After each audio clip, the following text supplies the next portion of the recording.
हूँ, जनता ने आम आदमी पार्टी को देखा दिल्ली में, जनता ने आम आदमी पार्टी को देखा पंजाब में, ठीक है। सीजेपी वहां कह रहा है कि हम अपनी अलग पार्टी बनाएंगे। जेनजी जिसका वोट परसेंटेज अगर आप देखें तो लगभग 28 से 30% है, और अगर आप 29 से 40 को भी जोड़ के स्पिलओवर को जोड़ लें तो 40% हो जाता है।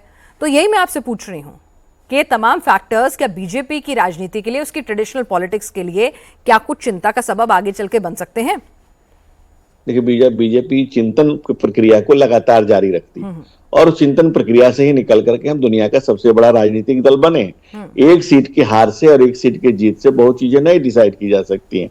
हम जैसे आज 3 सीटों पर चुनाव हुए, हम 2 सीटों पर हारे, 1 सीट पर जीते हैं, तो इससे एक चीज तो जब आप थोड़ी देर पहले कह रहे थे कि ईवीएम निकल के आ गया, तो भाई ने बिल्कुल ठीक बात कहा कि अब तो वो आरोप खत्म हो गए ना भाई कि ईवीएम मैनेज हो जाता है। अब तो आरोप खत्म हो गए कि भारतीय जनता पार्टी प्रशासन का बेजा इस्तेमाल कर लेती है। तो ना हमने प्रशासन का बेजा इस्तेमाल किया, न किसी तकनीक का सहारा लिया।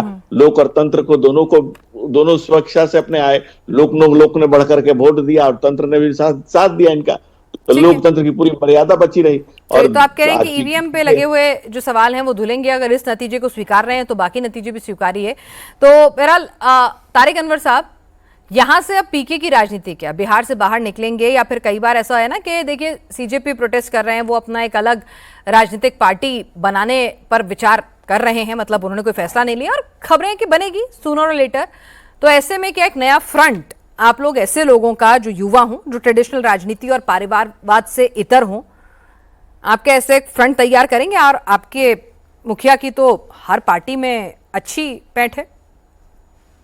देखिए, प्रशांत किशोर जी ने बहुत ही क्लियरली कहा था जिस दिन जनसुराज की शुरुआत हो रही थी, पहला प्रेस कॉन्फ्रेंस हुआ था, उसी दिन उन्होंने कहा था कि कम से कम 10 साल बिहार में वो समय देंगे। और अभी तो हमारा 4 साल ही पूरा हुआ है। 4 साल 10 साल जब बिहार में हम लोग रह लेंगे, जनसुराज को एस्टैब्लिश कर लेंगे, यहाँ साबित कर देंगे, तभी हम बाहर जाने की सोचेंगे। नहीं, बाहरियों से हाथ मिलाने की बात कर रही हूँ, बाहर मत जाइए आप, बिहार के सीएम की कुर्सी पर ही फोकस करेंगे, समझ रहे हैं। लेकिन हम कह रहे हैं कि भाई और ऐसे फ्रंट इकट्ठे हो रहे हो तो एक नया फ्रंट बना दें, इंडिया अलायंस के जवाब में आप अपना एक अलायंस लेकर आ जाएं।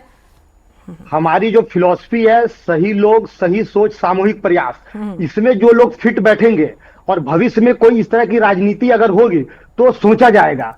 और दूसरी बात जो मैं कह रहा हूं कि जो लोग ये कह रहे हैं कि प्रशांत किशोर अकेले क्या कर लेंगे, तो उनको शरद यादव का 1974 का उपचुनाव भी याद करना चाहिए, इलाहाबाद से वीपी सिंह वाला भी याद करना चाहिए, फर्रुखाबाद से जब लोहिया जी चुनाव जीते थे वो भी याद करना चाहिए। उसी के साथ बांकीपुर में महामाया प्रसाद और केवी सहाय के बीच जो लड़ाई हुई थी उसको भी याद करना चाहिए।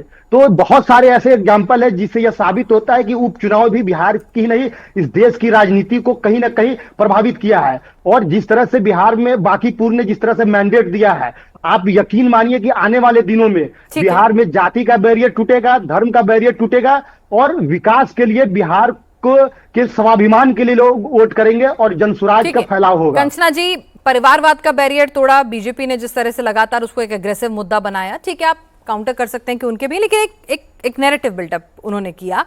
उसके बाद जनता ने जिस तरह से हमने देखा स्टेट बाय स्टेट परिवारवाद वाली पार्टियों से वो मुखर हुई। फिर उसके बाद यहाँ पर आप देखिए कि अभी वो कह रहे हैं कि भाई जो वेल एजुकेटेड हो, क्लीन बैकग्राउंड वाला हो, जाति से ज्यादा तरजीह उसको दी जाएगी। और अभी आपने एक प्रोटेस्ट भी देखा जिसमें जो काम विपक्ष को करना चाहिए था, जो दबाव विपक्ष को बनाना चाहिए था, वो एक पूरी की पूरी छात्र आंदोलन ने बना दिया। देखिए, समस्या यही है पिनाक जी कि जब विपक्ष ने समर्थन किया स्टूडेंट का, तो ये कहा गया कि इस पे विपक्ष राजनीति न करे, स्टूडेंट का मुद्दा है। और विपक्ष शुरू से जब पेपर लीक हुआ तब से इसके खिलाफ बोल रहा है, इस पर एक्शन लेने को बोल रहा है और इस पे काम हुआ। अगर छात्र यूनियन आए, छात्र आए सड़क पर, तो हम उनके साथ हैं। किसान आएंगे, हम उनके साथ रहेंगे। आपको करवाना था, करवा नहीं पाए ना, यही तो कह रहे हैं हम आपसे। आप लोग की समस्या मुझे समझ नहीं आती कि विपक्ष से आप लोग क्या उम्मीद करती हैं कि कभी कहेंगे विपक्ष इस पर राजनीति न करे और कभी कहेंगे करिए, बिल्कुल करिए। आप राजनीतिक पार्टी हैं, हर कोई राजनीति करने के लिए स्वतंत्र है, अच्छे से करिए। मजबूत विपक्ष ही अच्छे लोकतंत्र की पहचान है। पिनाक जी, मैं आपको एक जवाब और देना चाह रही हूँ कि जो सीट आप मुझे बार बार हमें कह रही हैं कि हम तीसरे नंबर पर आ गए, सवाल उनसे जरूर बनेगा ना पिनाक जी की जिन 1995 से जो पहले नंबर पे थे और जो शहरी वोटर हैं। आप जानती हैं कि शहरी वोटर बीजेपी जो है पटना में निकालती है, शहरी वोटर में दरार हुआ है। जो पहले नंबर पे थे वो दूसरे नंबर पर आए हैं। तो सवाल आज डबल इंजन की सरकार से बनेगा